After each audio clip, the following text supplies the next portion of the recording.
నిర్గమకాండము మొదటి అధ్యాయం.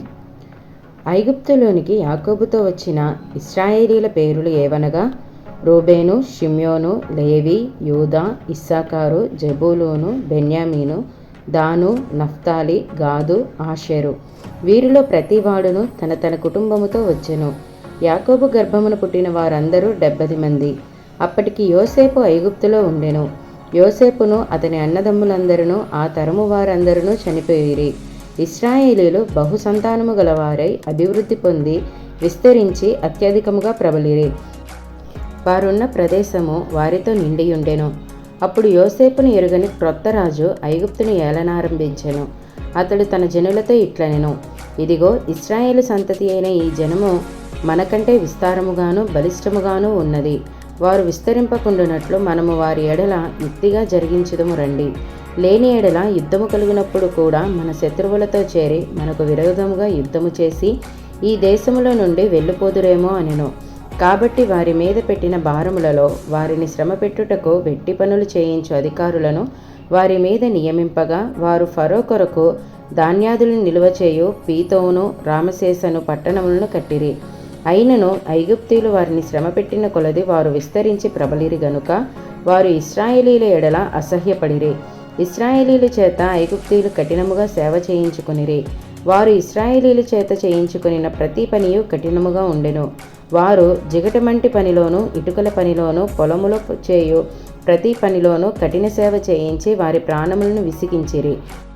మరియు ఐగుప్తు రాజు షిప్రా పూయా అను హెబ్రీయుల మంత్రసానులతో మాటలాడి, మీరు హెబ్రీ స్త్రీలకు మంత్రసాని పని చేయుచు వారిని కాన్పుపీటల మీద చూచినప్పుడు మగవాడైన ఎడల వాని చంపుడి, ఆడుదైన ఎడల దాని బ్రతకనీయుడని వారితో చెప్పెను. అయితే ఆ మంత్రసానులు దేవునికి భయపడి ఐగుప్తురాజు తమకు ఆజ్ఞాపించినట్లు చేయక మగపిల్లలను బ్రతకనీయగా ఐగుప్తురాజు ఆ మంత్రసానులను పిలిపించి, మీరెందుకు మగపిల్లలను బ్రతకనిచ్చితిరి? ఈ పని ఏల చేసితిరని అడిగెను. అందుకు ఆ మంత్రసానులు, హెబ్రీ స్త్రీలు ఐగుప్తు స్త్రీల వంటి వారు కారు, వారు చురుకైన వారు. మంత్రసాని వారి వద్దకు వెళ్ళక మునుపే వారు ప్రసవించి యుందురని ఫరోతో చెప్పిరి. దేవుడు ఆ మంత్రసానులకు మేలు చేసెను. ఆ జనము విస్తరించి మిక్కిలి ప్రబలెను. ఆ మంత్రసానులు దేవునికి భయపడినందున ఆయన వారికి వంశాభివృద్ధి కలుగజేసెను.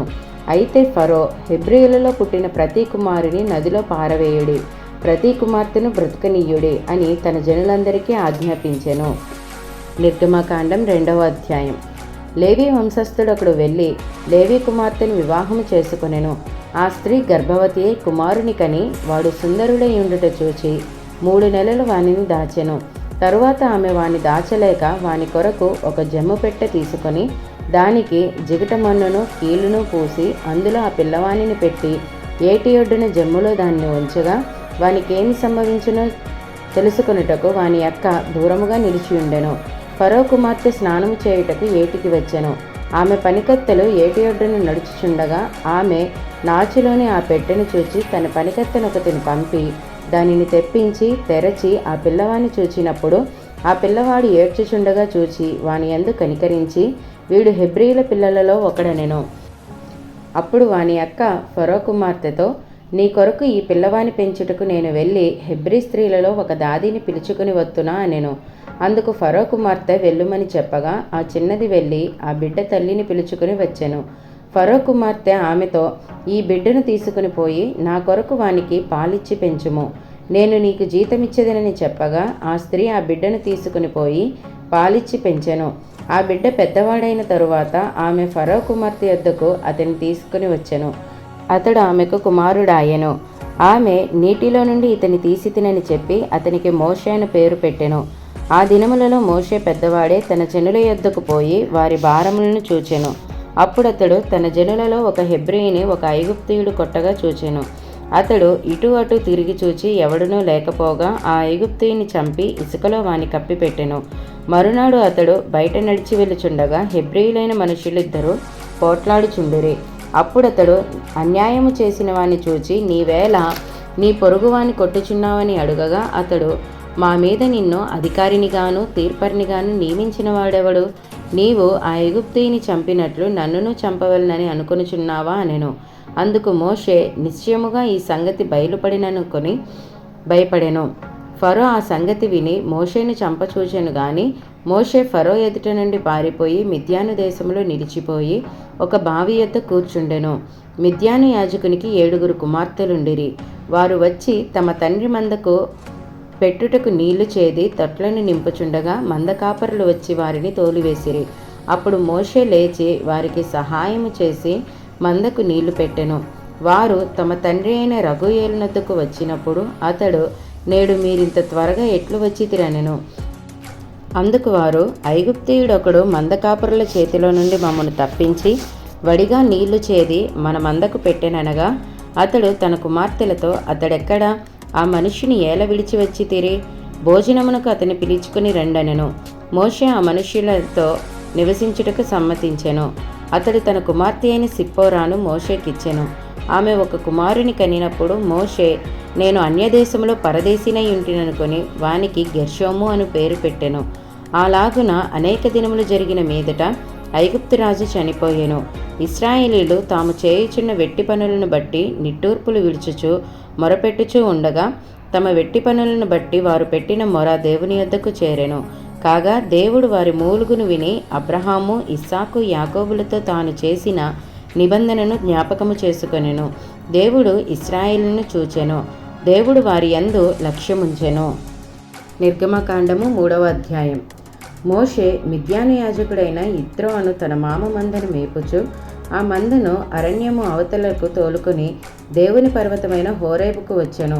ఒక పద నడిమిని అగ్నిజ్వాలలలో యెహోవా దూత అతనికి ప్రత్యక్షమాయెను. అతని చూచినప్పుడు అగ్ని వలన ఆ పొద మండుచుండెను, కానీ పొద కాలిపోలేదు. అప్పుడు మోషే, ఆ పొద ఏల కాలిపోలేదో నేను ఆ తట్టు వెళ్ళి ఈ గొప్ప వింత చూచెదననుకొనెను. దానిని చూచుటకు అతడు ఆ తట్టు వచ్చుట యెహోవా చూచెను. దేవుడు ఆ పొద నడుము నుండి, మోషే, మోషే అని అతని పిలిచెను. అందుకతడు, చిత్తము ప్రభువా అనెను. అందుకాయన, దగ్గరకు రావద్దు, నీ పాదముల నుండి నీ చెప్పులు విడువము, నీవు నిలిచియున్న స్థలము పరిశుద్ధ ప్రదేశము అనెను. మరియు ఆయన, నేను నీ తండ్రి దేవుడను, అబ్రహాము దేవుడను, ఇస్సాకు దేవుడను, యాకోబు దేవుడను అని చెప్పగా మోషే తన ముఖమును కప్పుకొని దేవుని వైపు చూడవెరచెను. మరియు యెహోవా ఇట్లనెను, నేను ఐగుప్తులో నున్న నా ప్రజల బాధను నిశ్చయముగా చూచితిని. పనులలో తమ్మును కష్టపెట్టు వారిని బట్టి వారు పెట్టిన మొరను వింటిని. వారి దుఃఖములు నాకు తెలిసే ఉన్నవి. కాబట్టి ఐగుప్తీయుల చేతిలో నుండి వారిని విడిపించుటకును ఆ దేశములో నుండి విశాలమైన మంచి దేశమునకు, అనగా కనానీయులకు, హిత్తీయులకు, అమోరీయులకు, పెరిజ్జీయులకు, హివ్వీయులకు, యెబూసీయులకు నివాస స్థానమై పాలుతేనెలు ప్రవహించు దేశమునకు వారిని నడిపించుటకు దిగివచ్చి ఉన్నాను. ఇశ్రాయేలీల మొర నిజముగా నా యొద్దకు చేరినది. ఐగుప్తీయులు వారిని పెట్టుచున్న హింస చూచి తిని. కాగా రమ్ము, నిన్ను ఫరో యొద్దకు పంపెదను. ఇశ్రాయేలీలైన నా ప్రజలను నీవు ఐగుప్తులో నుండి తోడుకొని పోవలనెనెను. అందుకు మోషే, నేను ఫరో యొద్దకు వెళ్ళుటకును ఇశ్రాయేలీలను ఐగుప్తులో నుండి తోడుకొని పోవుటకును ఎంతటి వాడనని దేవునితో అనగా, ఆయన, నిశ్చయముగా నేను నీకు తోడయిందును. నేను నిన్ను పంపితిననుటకు ఇది నీకు సూచన. నీవు ఆ ప్రజలను ఐగుప్తులో నుండి తోడుకుని వచ్చిన తరువాత మీరు ఈ పర్వతము మీద దేవుని సేవించుదురనెను. మోషే, చిత్తగించుము, నేను ఇశ్రాయేలీల యొద్దకు వెళ్ళి వారిని చూచి మీ పితరుల దేవుడు మీ యొద్దకు నన్ను పంపెనని వారితో చెప్పగా వారు ఆయన పేరేమి అని అడిగిన ఎడల వారితో నేనేమి చెప్పవలెనని దేవుని అడిగెను. అందుకు దేవుడు, నేను ఉన్నవాడను, అనువాడనై ఉన్నానని మోషేతో చెప్పెను.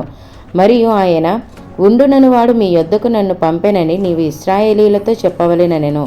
మరియు దేవుడు మోషేతో ఇట్లనెను, మీ పితరుల దేవుడైన యెహోవా, అనగా అబ్రహాము దేవుడు, ఇస్సాకు దేవుడు, యాకోబు దేవుడునైన యెహోవా మీ యొద్దకు నన్ను పంపెనని నీవు ఇశ్రాయేలీలతో చెప్పవలెను. నిరంతరము నా నామము ఇదే, తరతరములకు ఇది నా జ్ఞాపకార్థక నామము.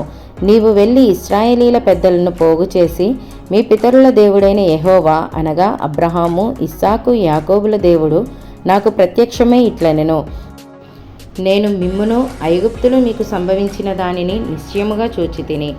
ఐగుప్తు బాధలో నుండి పాలుతేనెలు ప్రవహించే దేశమునకు, అనగా కనానీయులు, హిత్తీయులు, అమోరీయులు, పెరిజ్జీయులు, హివ్వీయులు, యెబూసీయులున్న దేశమునకు మిమ్ము రప్పించదనని సెలవిచ్చితినని వారితో చెప్పుము. వారు నీ మాట విందురు గనుక నీవును ఇశ్రాయేలీల పెద్దలను ఐగుప్తు రాజునొద్దకు వెళ్ళి అతని చూచి, హెబ్రీల దేవుడైన యెహోవా మాకు ప్రత్యక్షమాయను గనుక మేము అరణ్యమునకు 3 దినముల ప్రయాణమంత దూరమే పోయి మా దేవుడైన యెహోవాకు బలిని సమర్పించుదము, సెలవిమ్మని అతనితో చెప్పవలెను. ఐగుప్తు రాజు మహాబలముతో మీ మీదికి వచ్చి మిమ్ము పోనీయడని నేనెరుగుదును. కాని నేను నా చేయి చాపి ఐగుప్తు మధ్యమున నేను చేయదలచియున్న నా అద్భుతములన్నిటినీ చూపి దాన్ని పాడు చేసేదను. అటు తరువాత అతడు మిమ్ము పంపివేయును. మరియు నేను ఈ జనుల ఎడల ఐగుప్తీయులకు కటాక్షము కలుగజేసేదను గనుక మీరు వెళ్ళునప్పుడు వట్టి చేతులతో వెళ్ళరు. ప్రతి స్త్రీయు తన పొరుగు దానిని, తన ఇంట నుండి దానిని, వెండి నగలను, బంగారు నగలను, వస్త్రములను ఇమ్మని అడిగి తీసుకొని మీరు వాటిని మీ కుమారులకును మీ కుమార్తెలకును ధరింపజేసి ఐగుప్తీయులను దోచుకుందురనెను. నిర్గమకాండం 4వ అధ్యాయం. అందుకు మోషే, చిత్తగించుము, వారు నన్ను నమ్మరు, నా మాట వినరు, యెహోవా నీకు ప్రత్యక్షము కాలేదందురు అని ఉత్తరమియ్యగా, యెహోవా నీ చేతిలోనిది ఏమిటి అని అతని అడిగెను. అందుకతడు కర్ర అనెను. అప్పుడు ఆయన నేలను దాన్ని పడవేయమనెను. అతడు దాని నేల పడవేయగానే అది పామాయెను. మోషే దాని నుండి పారిపోయెను. అప్పుడు యెహోవా, నీ చెయ్యి చాపి దాని తోక పట్టుకొనమనగా అతడు తన చెయ్యి చాపి దాన్ని పట్టుకొనగానే అది అతని చేతిలో కర్ర ఆయెను. ఆయన దాని చేత, వారు తమ పితరుల దేవుడైన యెహోవా అనగా అబ్రహాము దేవుడు, ఇస్సాకు దేవుడు, యాకోబు దేవుడు నీకు ప్రత్యక్షమాయనని నమ్ముదురనెను. మరియు యెహోవా, నీ చెయ్యి నీ రొమ్మున ఉంచుకొనుమనగా అతడు తన చెయ్యి రొమ్మున ఉంచుకొని దాని వెలుపలికి తీసినప్పుడు ఆ చెయ్యి కుష్ఠము గలదై హిమము వలె తెల్లగా ఆయెను. తరువాత ఆయన, నీ చెయ్యి మరలా నీ రొమ్మున ఉంచుకొనుమనగా అతడు తన చెయ్యి మరలా తన రొమ్మున ఉంచుకొని తన రొమ్ము నుండి వెలుపలికి తీసినప్పుడు అది అతని మిగిలిన శరీరము వలె ఆయెను. మరియు ఆయన, వారు నిన్ను నమ్మక మొదటి సూచనను బట్టి వినకపోయిన ఎడల రెండవ దాన్ని బట్టి విందురు. వారు ఈ 2 సూచనలను బట్టి నమ్మక నీ మాట వినకపోయిన ఎడల నీవు కొంచెము ఏటి నీళ్లు తీసి ఎండిన నేల మీద పోయవలెను. అప్పుడు నీవు ఏటిలో నుండి తీసిన నీళ్లు పొడి నేల మీద రక్తమగుననెను. అప్పుడు మోషే, ప్రభువా, ఇంతకు మునుపైనను నీవు నీ దాసునితో మాటలాడినప్పటి నుండి అయినను నేను మాట నేర్పరిని కాను. నేను నోటి మాంద్యము నాలుక మాంద్యము గలవాడనని యెహోవాతో చెప్పగా, యెహోవా, మానవునకు నోరిచ్చిన వాడెవడో? మోగవానినే గాని, చెవిటివానినే గాని, దృష్టి గలవానినే గాని, గుడ్డివానినే గాని పుట్టించిన వాడెవడు? యెహోవానైన నేనే కదా. కాబట్టి వెళ్ళుము, నేను నీ నోటికి తోడయుండి నీవు ఏమి పలుకవలసినది నీకు బోధించదనని అతనితో చెప్పెను. అందుకతడు, అయ్యో ప్రభువా,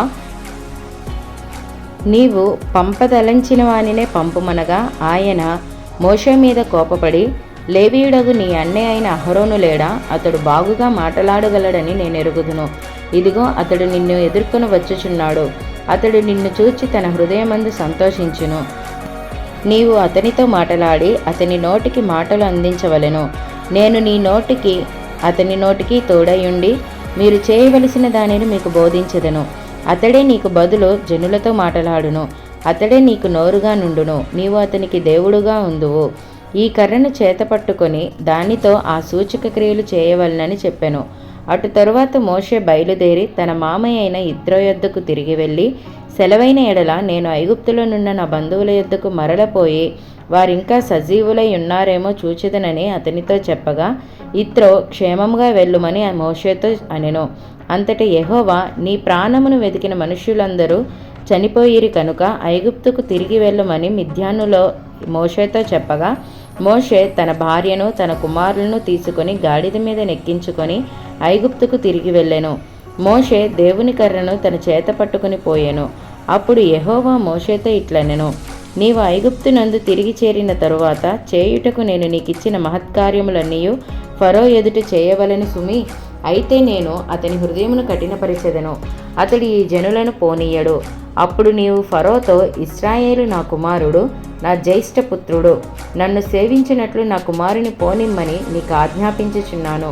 వాని పంపనొల్లని ఎడల ఇదిగో నేను నీ కుమారుని నీ జ్యేష్ఠపుత్రుని చంపెదనని యెహోవా సెలవిచ్చుచున్నాడని అతనితో చెప్పుమనెను. అతడు పోవు మార్గమున సత్రములో యెహోవా అతనిని ఎదుర్కొని అతని చంపచూడగా సిప్పోరా వాడిగల రాయి తీసుకొని తన కుమారునికి సున్నతి చేసి అతని పాదముల యొద్ద అది పడవేసి, నిజముగా నీవు నాకు రక్త సంబంధమైన పెనిమిటివైతివనెను. అంతటా ఆయన అతనిని విడిచెను. అప్పుడు ఆమె, ఈ సున్నతిని బట్టి నీవు నాకు రక్త సంబంధమైన పెనిమిటివైతివనెను. మరియు యెహోవా మోషేను ఎదుర్కొనుటకు అరణ్యంలోనికి వెళ్ళుమని అహరోనుతో చెప్పగా, అతడు వెళ్ళి దేవుని పర్వతమందు అతన్ని కలుసుకొని అతని ముద్దు పెట్టుకొనెను. అప్పుడు మోషే తన్ను పంపిన యెహోవా పలుకుమన్న మాటలన్నిటినీ, ఆయన చేయనాజ్ఞాపించిన సూచక క్రియలన్నిటినీ అహరోనుకు తెలిపెను. తరువాత మోషే అహరోనులు వెళ్ళి ఇశ్రాయేలీల పెద్దలందరినీ పోగు చేసి, యెహోవా మోషేతో చెప్పిన మాటలన్నీయూ అహరోను వివరించి జనుల ఎదుట ఆ సూచక క్రియలను చేయగా జనులు నమ్మిరి. మరియు యెహోవా ఇశ్రాయేలీలను చూడవచ్చి తమ బాధను కనిపెట్టెనను మాట జనులు విని తలవంచుకొని నమస్కారము చేసిరి.